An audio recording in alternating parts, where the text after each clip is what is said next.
Hello, I'm Adam from Tati Bikes, and here's our guide to choosing the correct rim for your bike. So we're just going to run through the differences between them and all the different sizes that are available as well. So first off, we've got a 19-inch rim here. This is used on the rear of 20-inch mod bikes. The 20-inch rim is used on the front of that bike and also on the rear of some of the 20-inch budget bikes. The 24-inch rim would slot in here, but we've omitted that one for clarity because all the principles apply to that size rim as well.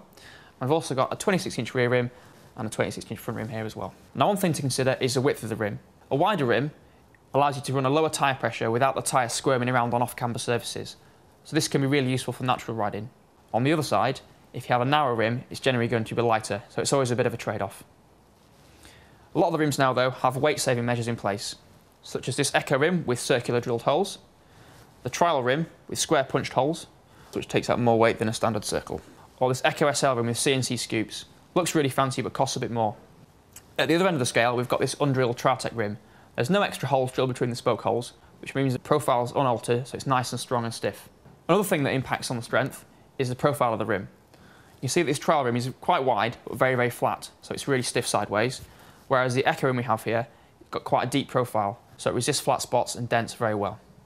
One question we're often asked is why don't these rims have eyelets?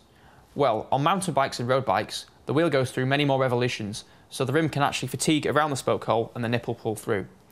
On a trials bike though, this isn't really an issue because the rim is usually smashed to death before this is the case. Another thing to mention is that the join on these rims is actually quite visible, but it's not going to come apart because there is a 2-inch long steel pin either side of the rim holding it together.